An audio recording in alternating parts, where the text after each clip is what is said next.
Okay. Good morning, everyone. So this is our first webinar which we are hosting specifically for MSMEs. And for webinar today, we have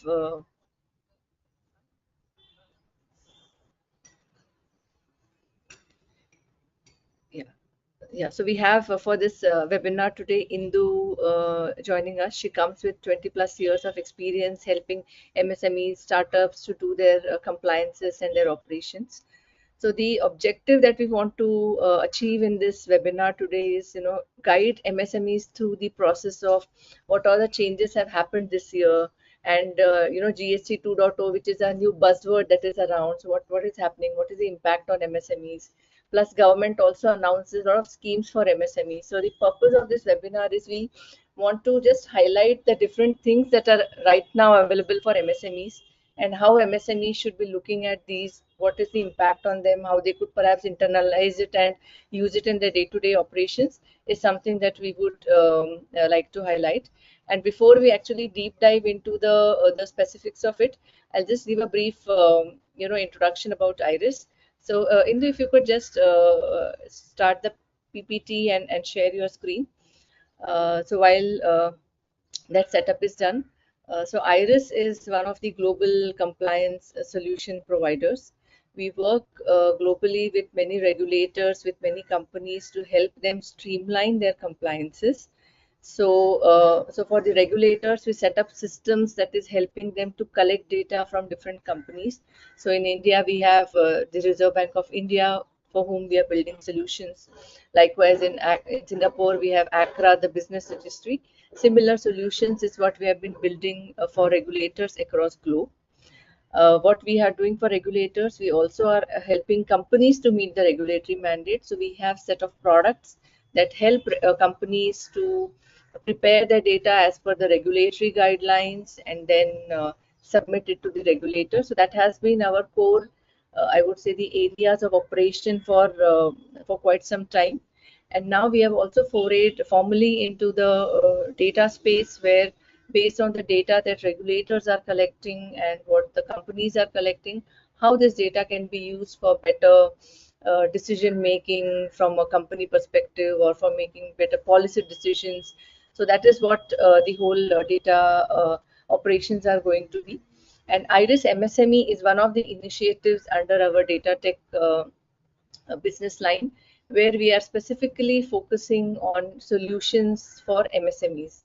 So for MSMEs, because they are a very, I think, the vibrant sector of the economy, they are contributing to our GDP, to exports. So they really play a very important role, and hence we are building this platform that can be used, that is designed for MSME to do their, I think, to grow, to make them grow into the shift into the next orbit. That's the overall objective of our platform. So I think with that brief, and of course, while we are doing these things for MSMEs, we have also done strategic partnerships with governments such as government of Telangana, Goa, and Karnataka. So with government, with government backing and the objective of supporting the MSMEs, we are coming up with this platform. And this webinar is one of the initiatives which we want to, make available through our platform, so that we create the awareness, spread the education to our MSME community. So with this, I would like Indu to take over and take you through the updates and important information right now which we have collated for MSMEs to know. So Indu, over to you.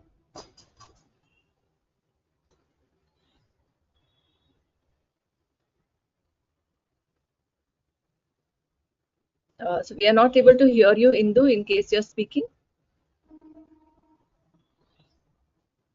Good morning, everybody. Hope you are able to hear now. And yes, yeah, loud and clear. yeah, yeah. Thank you so much. Okay, so hereinafter we will be moving on to the key policies and the schemes of the MSMEs. Give me a second.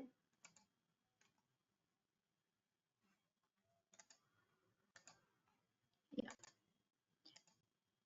So we'll move on from the key policies and the schemes which are very much important for the MSMEs. And then move on to the GST2, Income Tax Act, and regulatory updates. Of course, when you do have a question, you can always type it out in the chat box. So first part which we want to move ahead with is with the change in the revised MSME classification. So the government has changed the MSME classification, that is based upon the investment and turnover. Your threshold limit would have increased. The micro, if you are in micro enterprise, up to 2.5 crore if you have an investment in plant and machinery, and if your turnover is 10 crore, up till 10 crore, then you are classified as a micro enterprise. This is effective from the 1st April 2025. These classifications are effective from the 1st April 2025. And the next part is small enterprises.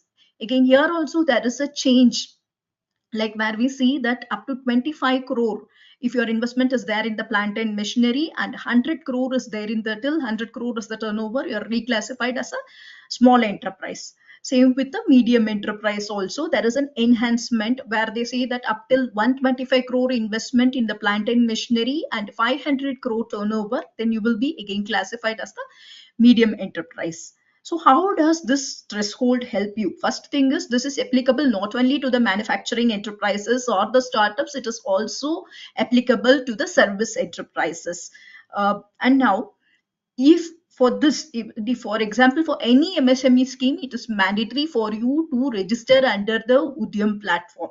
And if you want to register under the Udyam platform, you need to get your PAN and GSTN linked, which is always advised. And very important thing is, while calculating turnover for this limit, whether it is 10 crore, 100 crore, or 500 crore, you must exclude the turnover part of the export. And so even if you are making some 600 crore, out of that around 200 crore is exports, still you will be classified as a medium enterprise only, because 400 crore you come within the ambit of that 500 crore, still you are classified under the medium enterprise and you can avail of the benefits of the scheme.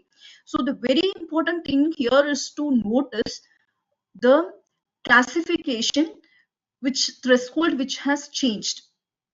So if you have already, first, if you have not registered yourself under the Udyam portal, please do go and register under the Udyam portal so that you can avail the facilities which are available for all the MSMEs.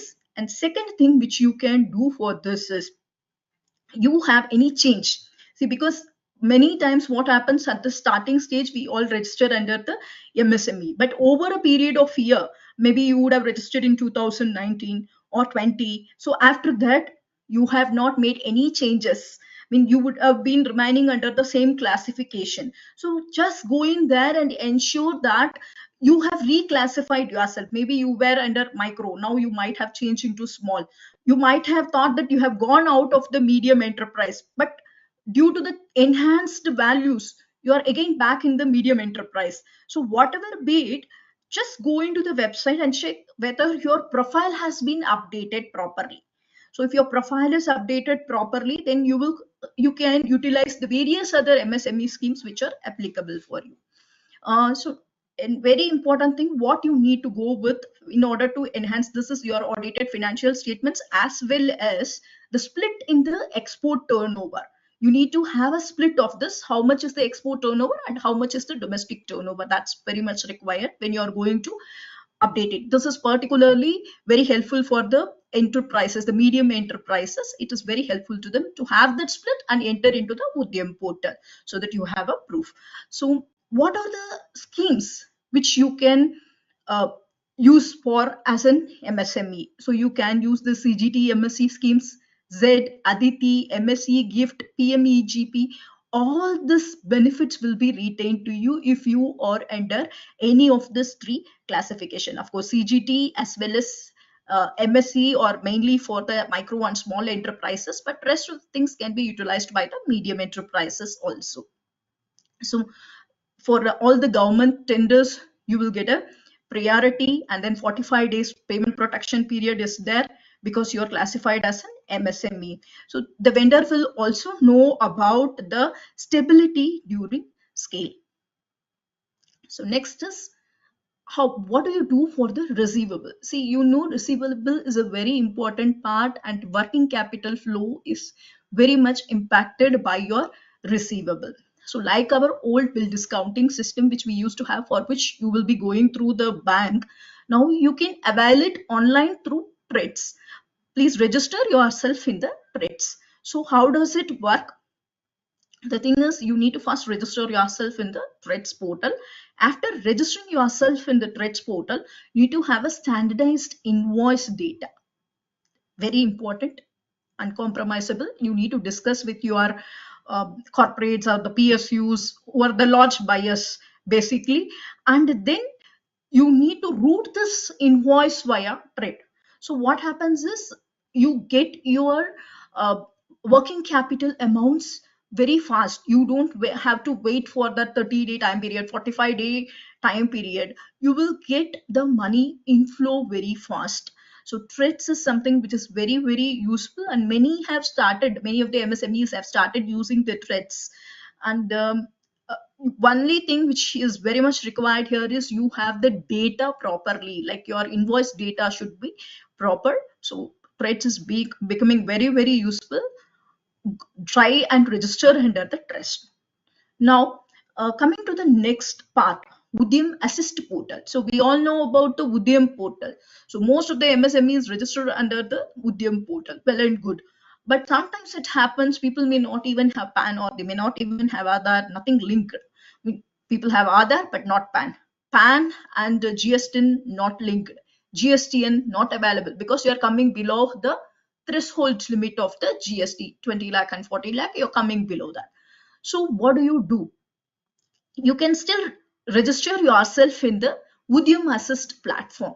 Whatever the business you provide, register it under the Udyam Assist platform. There again, GSTN is not mandatory.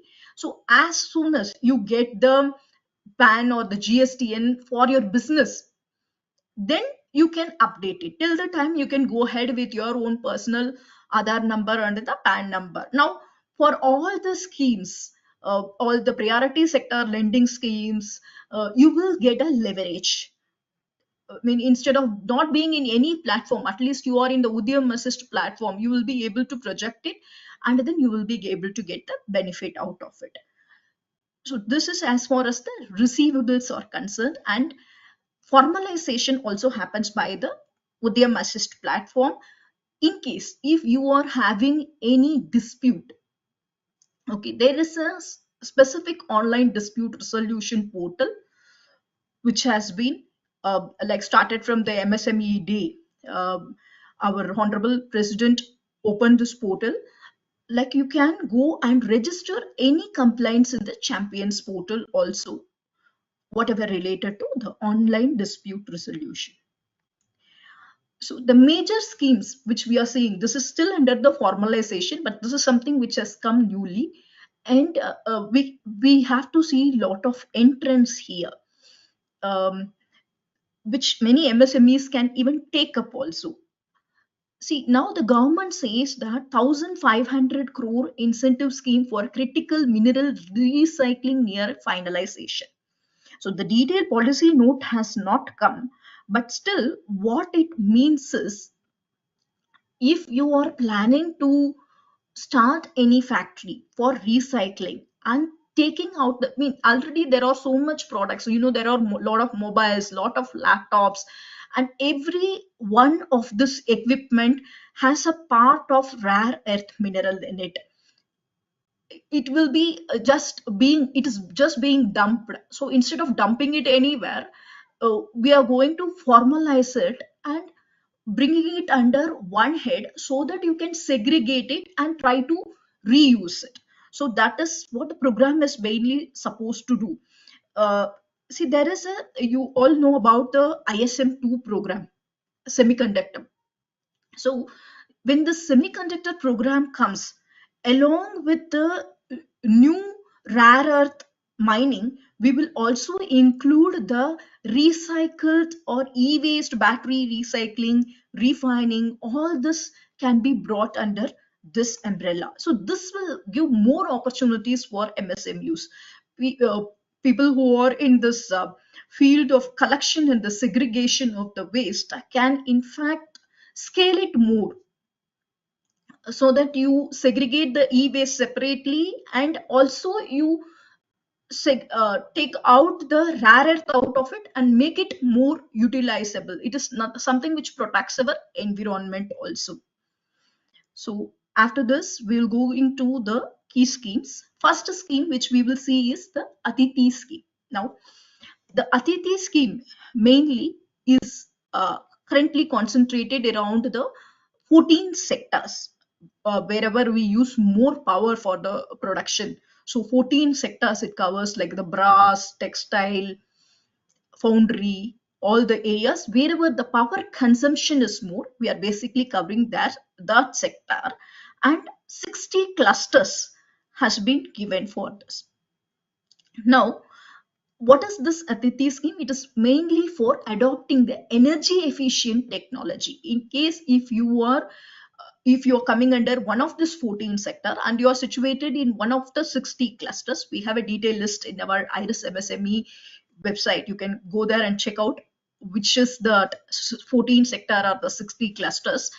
And if you are present in any of this area, what you can do is check which is the energy efficient technology which you can use in your specific industry, and then work on for capital expenses. See, when you make a capital expenditure in this area, what happens is you have a payback period. In the payback period ranges upon your from 2.5 years. You have even a payback period of 10 month also for some of the projects which are there under the energy efficient technology adoption. You have very low payback period processes also, so you can pick up any of the energy efficient technology which is listed in the BEE website. Okay, so textile, foundry, glass, ceramic, pharma, or the list of whatever is there, brass, anything which is there in this 14 sector, choose the energy efficient technology which is there present in the BE website. Then you can replace your old project with this new project. So here, your capex proposal, whatever be it, there will be a holding hand from the BEE. You will get an interest subvention. If you are a micro and small enterprise, you get an interest subvention of 5%. And if you are a medium enterprise, you get an interest subvention of 3%. So here, first thing, you will be investing in capex, and there is an interest cost which will be subvented or being provided by the government. Energy savings is there, which is recurring for you, cost saving for you, and ESG. One of the major point, like if you're planning to export, you all know that UU companies look for more of the ESG in your production process. So definitely this will help you do that.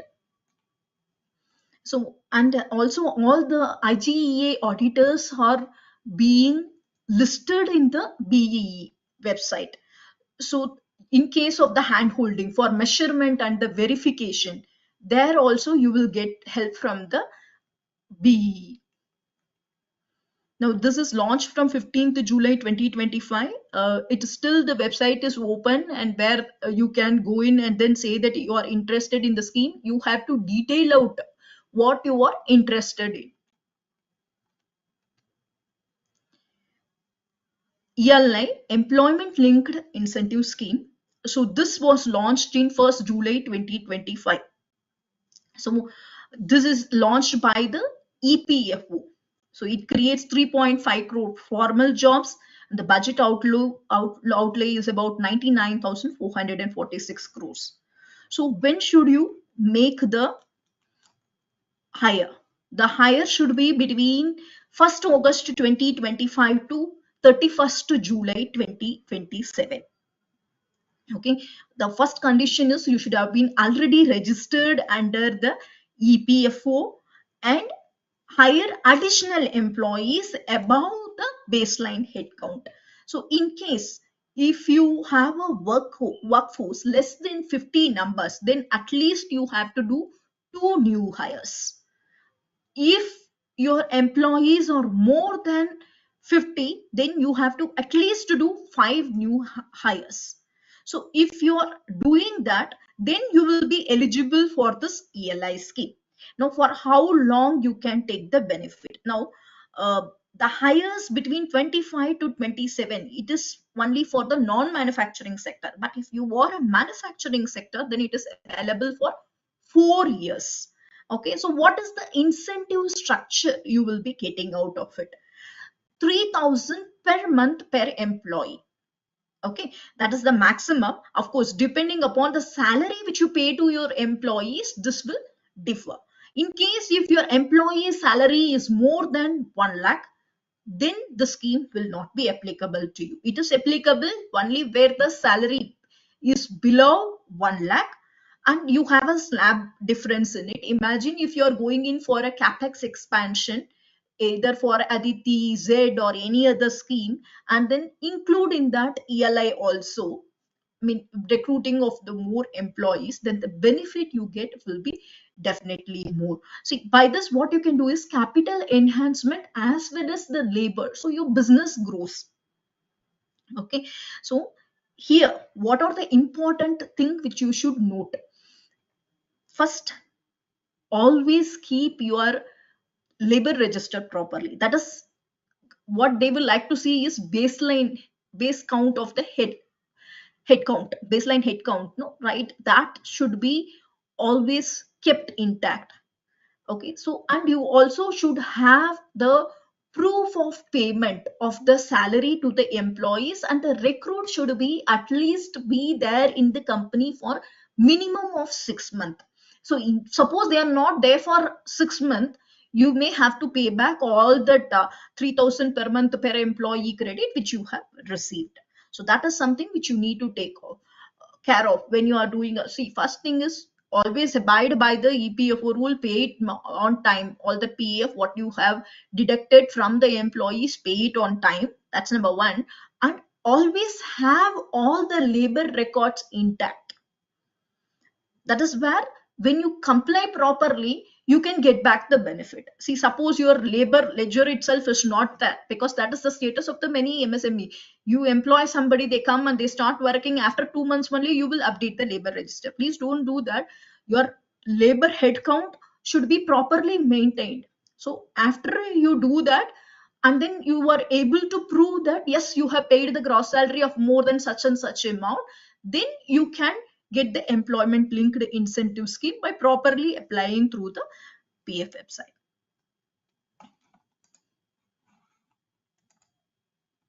Now, DLI scheme. Now, design linked incentive scheme. This is closely related to the India semiconductor mission. So how does it help? So it supports the domestic chip design. So any of our MSMEs who are there in that area will know that India is still at the nascent stage. So you get a support from the government for fabless as well as the design infrastructure, fabless startup, MSMEs. You get in support in all this area from the government. So here under this schemes, whether it is an fabulous scheme or fabulous companies, in the case of the fabulous companies, what happens is you just have the design of the chip. You don't do any of the manufacturing of the chip or packing, nothing. You don't do any of this thing, but you just have the design of the chip. Even for the designing, there is a help like that for EDA as well as the IP automation, electronic design automation, as well as the intellectual property. In this also you will get government support. Almost 50 percentage support is there for EDA and IP. Both of it you are getting 50 percentage subsidy. And you don't have to put in, for the fabulous companies, you have to make a large capital outlay. But if you are using the government resources, you don't have to purchase anything on your own. You can use the shared resources which are being provided by the government. Now, already 23 design projects are approved by the government. There are 70 plus entities who are on the EDA or IP access program, where there is a 50 percentage subsidy. I mean, it's very hard to come by, but there is a 50 percentage subsidy. But why is it being done? Because we want to grow more in the semiconductor area, so that's why it's being done. It's a nice opportunity of who want to enter into the sector. Of course, once you register yourself, there is they go into the specs of whatever you have submitted. They also see the who is behind the project, so you need to give out your details too, and your spec details, what you are planning to design. Then at every milestone you need to submit the credible milestone. That's very very important. So the spec stage, then RTL stage, tape out stage is your last stage. Until validation, you need to show the milestones so that you get the benefit out of the subsidy or grants for the tape outs. So it is a good ecosystem which we have here in India, which is as part of the ISM2. So I hope most of you MSMEs register yourself under this scheme and get the benefits out of it.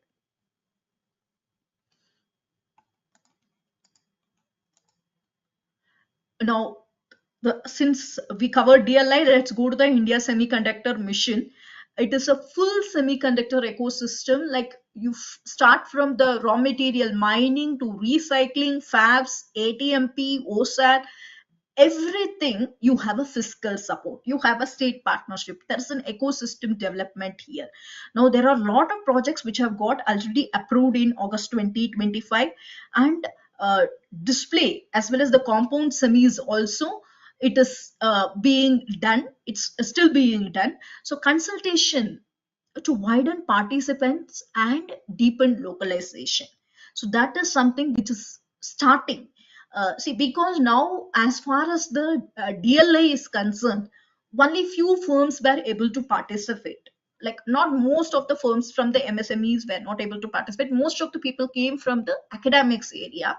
So, uh, in order to even involve the MSMEs, we have the ISM2 area, which is still at the nascent stage, but it is improving as we speak. We have more changes happening in the ISM2 area. The government want to concentrate on this area, and that's why you have the recycling plant, particularly very useful for the MSME, where you are able to segregate and use the rare earth which is from the recycled article.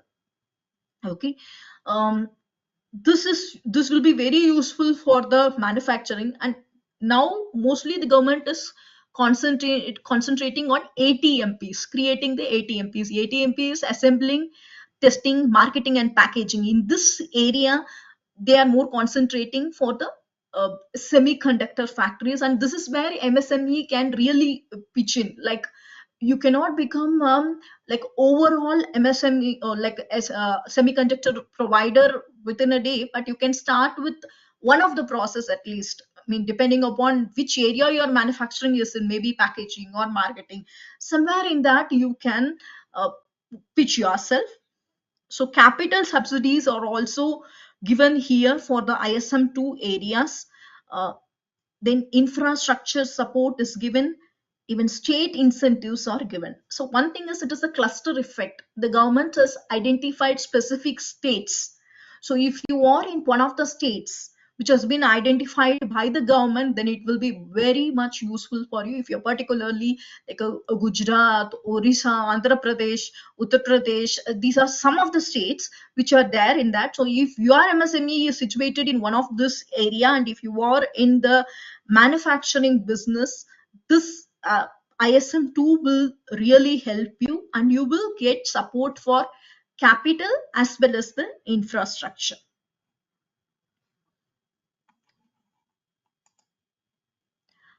So from the ISM DLI, we are moving on to MSE gift. Now, as the name says, this is MSE gift. It's mainly useful for the micro and small enterprises. Okay, so this is mainly helping them to transition in the case of energy efficiency. pollution control. So that is where the MSE gift comes in. So here, if you want to change, of course there is a huge capital outlay involved. Even though we say that payback period is there, everybody knows that heavy capital is required there to invest in the green technology. Okay, now this you can combine with Aditi. MSE gift can be combined with Aditi, and then you can take the technical support also. So if suppose you're not covered under that 60 clusters and 14 sectors of the Aditi, then you can directly use at least the MSE gift. So in order for the energy efficiency area, clean tech area, pollution control area, see, like if you want to install a solar panel and you want to use the solar energy, then waste heat recovery in some of the factors, then STP you want to upgrade, all of this you can use the MSE gift scheme. So here it will help you because the interest cost is quite less, that 5% is there. Now risk coverage, the guarantee, partial guarantee is being given by the government who are coming under the MSE gift scheme. So your ESG scores will improve. Suppose you are a textile unit who is concentrating on exporting to new markets like European markets, because you want to export it to European market and then see how it works for you. They will be looking at your ESG scores also. So when they look at your ESG score, when you use an energy efficient technology, definitely you have a better ESG score than your peers if they are not using it. So of course there will be preference from the large buyers. You will also be saving in the energy cost, that is month on month you will get your saving, energy cost will be saved, and water, in some of the cases even the water cost will be saved. And then waste cost, where you spend for the removal of your waste, even that can come down with some of your policies. Now one thing to note here is whenever you're applying for the MSc gift or the Aditi scheme, please check whether the technology which you are intending to use in your enterprise is approved by the BEE, that is Bureau of Energy Efficiency. You can just go to their website and then check whether your technology is approved by BEE. So after checking that, you need to include all your cost while calculating the capex. So that's another point which you need to take care of. Um, and you need to have your, of course, audited financial statement. What is your planned projection with it? DPR, project report should be there. Then you submit all the detail to the MSE gift, and they should be, the lender should be there in the approved list by the MSE gift. So you take the loan from that approved list of vendors only, so that you can get the benefit of the interest subvention. Now the CGT MSE is something of a old scheme only, but now it is collateral free MSME loans. So here the ceiling is still 10 crore. There is an enhancement in the ceiling, and in some of the sector, 90 percentage of the loan is totally collateral. Okay, now it is aligned very much with the digital lending and the cash flow based assessment. So this is something which will be very useful for the new micro and small enterprises also. In case, see, for the old enterprises, they have the GST data, PAN data, they have the income tax data. So what do you have? That's the question you will have, or you will be asked for when you go to the branch or bank. So in that case, the CGT MSE schemes, no, it covers the those new entrants also. So here also you will get loans from the member lending institutions only. And this is something which I say to every one of my client: if you are going to approach any one of the member lending institution, do it so in the first week of the month, so it is easy for you to get the loan approved. Don't go in for that last moment, mid of the week. No, it doesn't work there. When you're approach in the first week, so that your chances of getting it will be faster.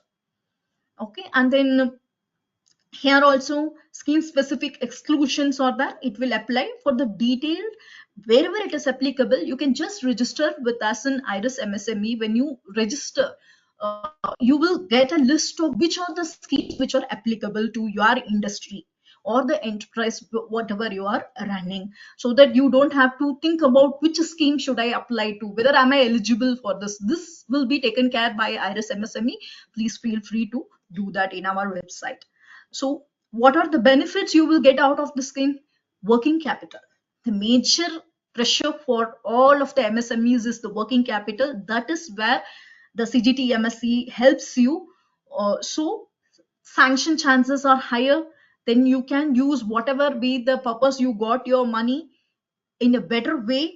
So it also complements the TREDS platform, receivable financing. So somewhere you get the money there, your money flow will increase because of the TREDS platform as well as the CGT MSC. So the major thing which happens is there will be more money flow in your hands so that you can concentrate on the growth of your business. So next is the zero defect, zero effect. Now, Aditi, MSc gift, zero defect, zero effect, all this are something which help you to capture the more ESG oriented bias. Okay, now the world is slowly turning towards the green, go green, ESG supported areas, and if you want to export to certain markets, so there really all this will help you. Okay, so the Z scheme is nothing but a certification. So whenever we say certification, just don't look at it as a documentation work. Think what the document will help you achieve. Yes, it may be a certificate, it may be a document, but what it helps you to achieve? Maybe it is going to help you to get a good big export contract, which you would not have otherwise got for. And it also raises your credibility in the market. So that is something you need to think upon when you say that Z, zero defect, zero effect. Just don't see that as another paperwork. Why should we do it? So it may help get you and one other export market for it. So here, most of the preference nowadays is going for the who are all zero defect, zero effect based companies. Now, for every assessment as well as the implementation, government is giving you subsidy. So now this you can integrate with the Aditi MSc gift as well as Z. You can take it as a combined package also. If Aditi is not applicable, just take MSc gift and then Z. Try to do this upgrade. When you try to do this upgrade, then you will come to know how it helps you to enhance your business. So again, for the zero Z certification, if you need to get this subsidy assessment support as well as the implementation support from the government, you need to be registered in the Udyam portal. You also need to have the details of the existing project, how it is working now. That documentation is very, very important. And another very important thing in whether it is Aditi, MSc gift or Z is measurement and verification. So everything whatever you are seeing, you should be able to justify that. You need data to justify that. You cannot say my power consumption came down 10 percentage, but on what basis you are saying the 10 percentage? So for saying the 10 percentage, you should have a standard. So that standard should be measured and it should be there somewhere in your data. That measurement and verification, whether it is Aditi scheme or MSc gift scheme or Z scheme, it is always checked by whoever is providing you interest subvention. The government will be checking that. The energy auditors will be asking you for that measurement and they will be verifying, and that verification report has to be submitted in order to get that interest subvention fully. So same in the case of the Z also, you need to submit the measured. What is the measurement you have? Suppose you are saying that there is zero effect. What was the effect before that zero? How much did you change? Or how much it has impacted the environment? That measurement has to be there and it will be verified by the energy auditors in case of energy oriented area.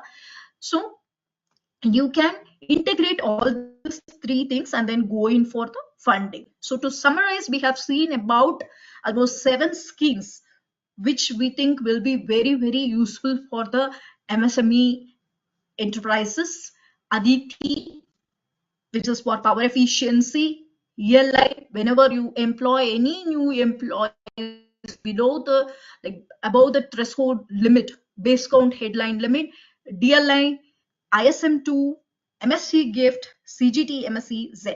So if you are somebody who is just starting, you can concentrate on Udyam portal, CGT, TREDS platform.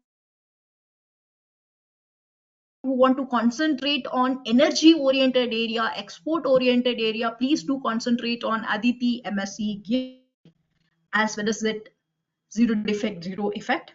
And if you want to pitch in into the ISM, which is a very much growing area or the concentrating area, then please do concentrate on the ISM2 and the DLI and the new recycling policy, which is slowly coming up. So now we are into the next part, where we move on from the scheme to GST2. So GST2 has made a major sweeping transformation under the India's tax regime. Now this is supposed to empower the MSMEs. So first thing we have is the simplified tax structure. Earlier we had the 4 different head. Along with this, if you take the 40 percentage, it was too difficult. 5 percentage, 12 percentage, 18 percentage, 28 percentage, 40 percentage, plus add cess into it for some of the sectors. It was too difficult to maintain that in the system also. Now that has come down. We are having just 5 percentage and 18 percentage for most of the MSME, unless it is the what you called as a sin tax or 40 percentage. Rest of the MSME has to just maintain two slabs, 5 percentage and the 18 percentage. That is a liquidity boost.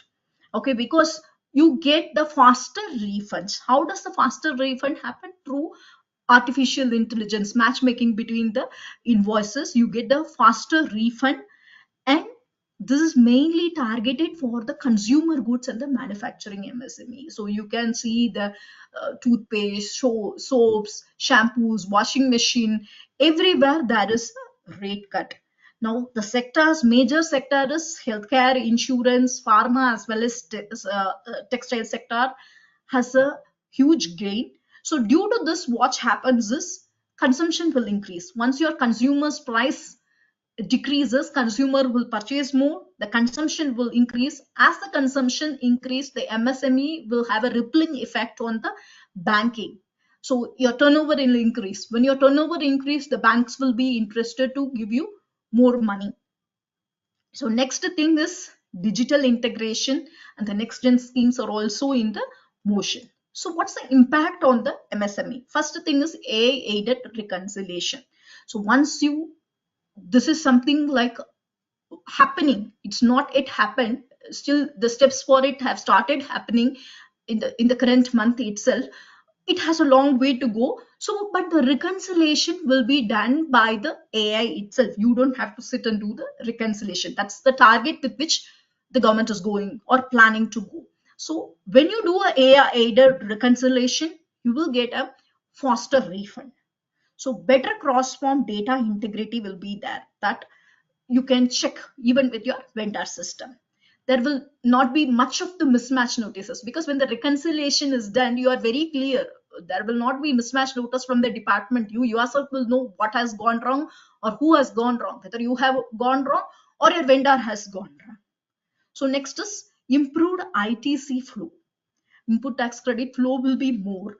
Then over time, not immediately, over time there will be the reduced litigation. You don't have to go for appeals and GSAT. No, that instances will come down. It is not going to happen overnight. It will take time, but it will reduce over time.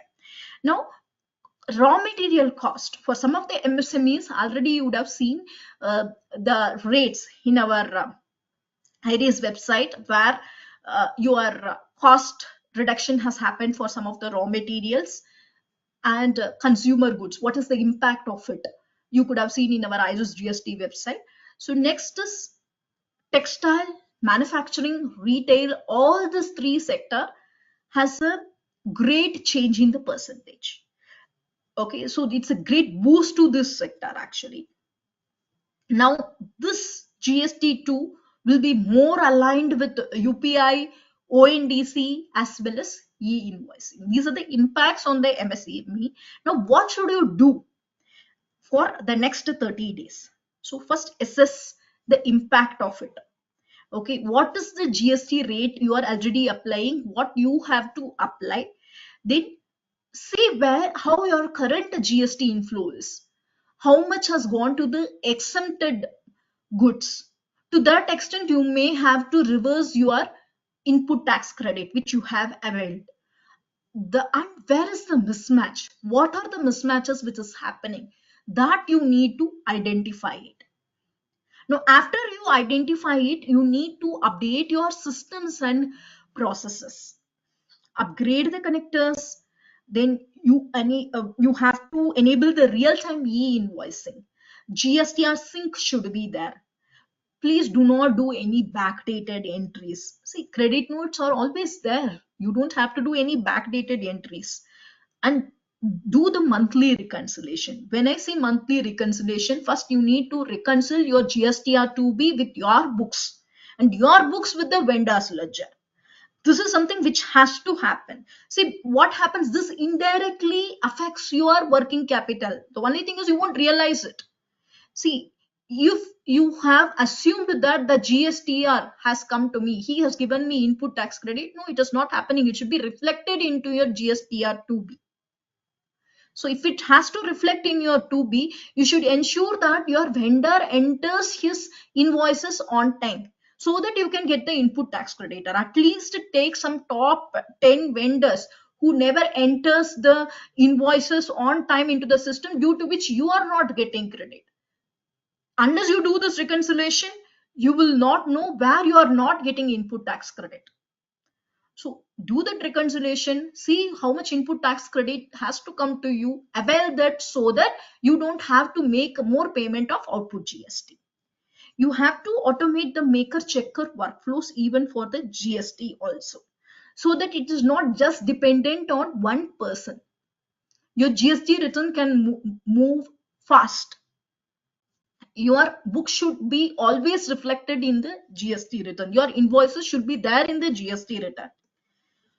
And for inverted duty structure, if you are a textile or a certain pharmaceutical industry, uh, make a SOP for export or inverted duty. You need to know what are the documents which you should maintain, what are the actions you should take, shipping bills, BRC, FIRC, what are the documents which need to be attached. Do you have the documents? You don't have the documents, then you won't get that credit on time.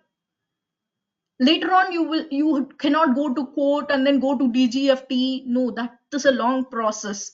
So even in the beginning, set the SOP of what are all the documentations which are required, by when it has to be collected, when it has to be in your hands. That has to be done. And with this documentation, you can enter into SLES with your banker. Okay, this is something which you have to do, and you can see this rate impact calculator.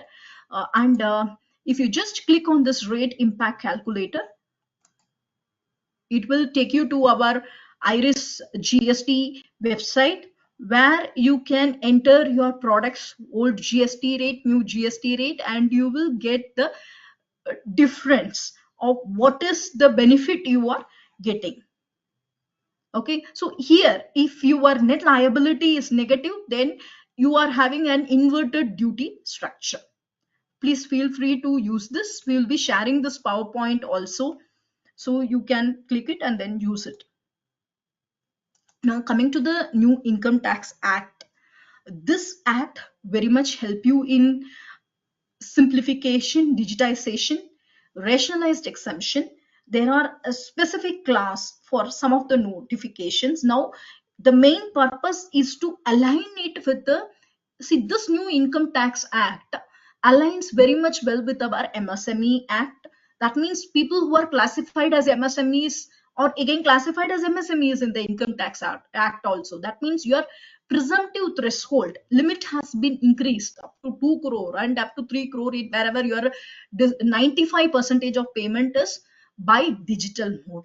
Okay, so their presumptive thresholds have increased in this new income tax act, and dispute resolution is supposed to be faster.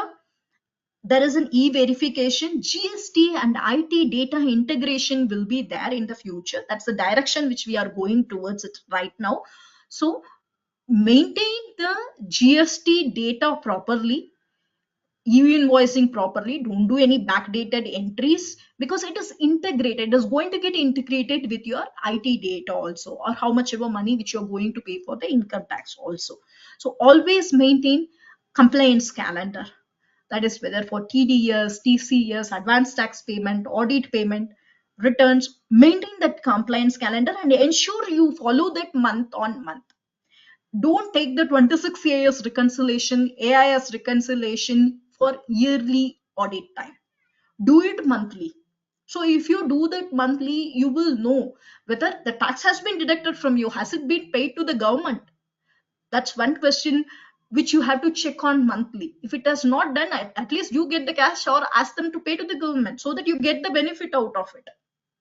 So whether it is for deductions, allowances, you always need to have a working papers or evidences. Export incentive if you are claiming, any interest subvention scheme if you are claiming, all the papers or the documentation has to be intact, so that when you go in and claim that as a deductions in your business, you will get the full benefit out of it. Okay, that's for your income tax part. And apart from that regulatory update, MCA has come into the V3 stabilization system. Please do use the latest form versions for the pre-scrutiny. And small company relaxations. See, you may be already be classified as a small company as per the Companies Act, but still you may be filing form MGT7, which is only applicable for the large companies. So what does this do? Few like you have few exemptions. You don't have to file MGT8, that is another certification which is required for larger companies. So the compliance has come down, and also cost of filing an MGT7A is slightly less than for the MGT7. That also comes down. So DIR3 KYC, all the directors need to do the DIR3 KYC by 30th of September. If any directors are in this panel, please do the DIR3 KYC before September 30, or else you may have to do it with a fine of 5,000 rupees. Small money, but then it has a big impact on compliance. Maintain the statutory registers. It can also be maintained digitally. Not necessary you should have it in your full paper. You can also maintain it digitally. It is allowed.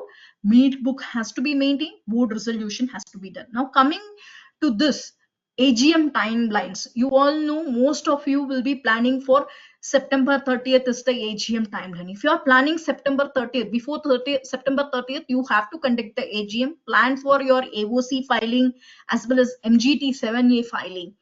Okay, AOC 4 filing has to be done within 30 days and MGT7A has to be done within 60 days. Track the charges, use the form for the charges. Whenever you create a charge, ensure that you file the form with the MCA for whatever be the asset, as well as related party approval. You need to take it before every related party transaction, and approval in the board has to be taken. This is mandatory for all MSMEs. Now you have the compliance checklist. You all know September 11th, GSTR1. Today is the day for the GSTR1 filing. If you have not done that, please go and ensure that it is done. Now QRMP is for a few of the taxpayers who have lesser threshold limit. You can utilize this, where you make the payment monthly and then quarterly you can file the return. So by this you will file only 4 return instead of 12 return. And IFF is there, which means that you can input the invoices so that they can take a credit, right? Even though you file the return quarterly, you can input the invoices so that the party who wants to take a credit can take a credit for the first 2 months. This is available in a quarter. So advance tax payment has to be done before September 15. On this, it's a quick note, like you need to do this payment before September 15. accordingly. I mean, there is a split 15, 40, 25. There is a split. Please do make a payment as per that. If you're not making that payment on time, everything you're postponing till March 31st, you will be paying a huge interest rate, which is again a dent in the working capital, which you do without knowing. So, any advance tax due, pay it on time. Whether it's September 15, it is December 15, yes, anything it is March 15, pay it on time. Next, GSTR 3B monthly. Ensure that it is filed monthly. PMT this anyhow we will be doing it for August 2025. September 25 is the last date. EPF and ESIC contribution. Ensure that on the statutory due date, whatever be the due dates, like September 15, you need to file it on September 15. You should also have a documentary proof of all of these things. So now you have to plan for your AGM so that AOC 4 and MGT 7 can be filed on time for you. So over to the next steps, what you have to do. That will be taken over by Shilpa. Yeah, Shilpa. thank you. Yeah. So thank you, Indu, so much. I think that was quite a deep dive into a lot of schemes and the compliances which MSMEs have to do. So I think whoever are attending our session, I'm sure they would have known by now what are the things to be done, and if not, I'm sure they will perhaps go and take a look at it. And just to add, we are you can always write to us or send in your comments to us. We will be happy to respond to those. And see, this whole webinar was, like I said, one of our initiatives for the Iris MSME platform. So what we are doing, as Iris MSME. So, over the course of time, when we have started interacting with MSMEs, we realize there are some areas where MSMEs need to be empowered, and the ones which we have predominantly identified are: one is access to finance, of course, everybody knows that. Then access to market, how do I grow my market? Access to relevant information, because now there's so much of information around, what is it that is relevant for me, that is another part.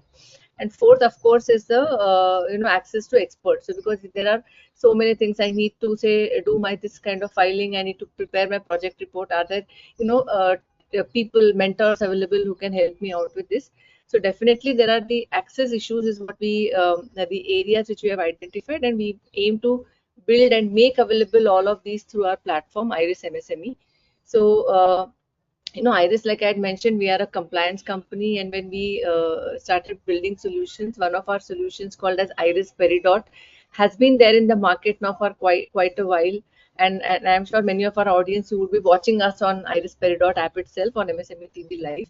So this app essentially, which was created for GST compliance, we are now extending that to include other modules and things which will be beneficial for MSMEs. So I would request all of you to, who are already on Iris Peridot, to please explore other things that we're doing and let us know your feedback, and also spread the word of mouth and see that more and more people come onto the platform.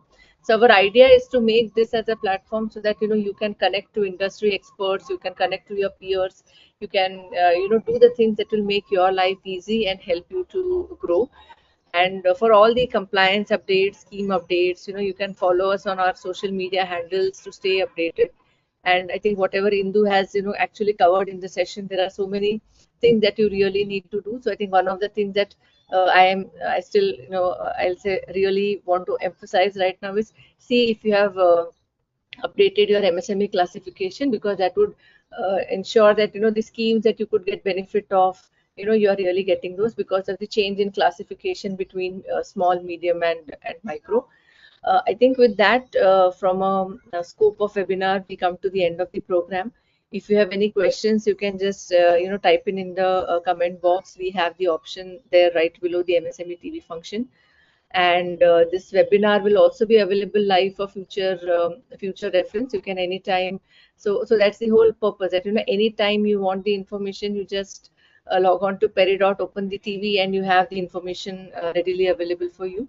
So please download and take benefit of all the information that is there. And for anything else, you can always write to us at hello@irismsme.com as well. I think we can end we are right dot on time, so we can end the webinar for today, and stay tuned for more topics and guidance in the future. Thank you, Indu, so much for the detailed, I think, deep dive. I think that was very useful, and our audience would also find that useful. So with that, Thank we you, Shilpa. Thank you very much. end the session for today. Thank you so much.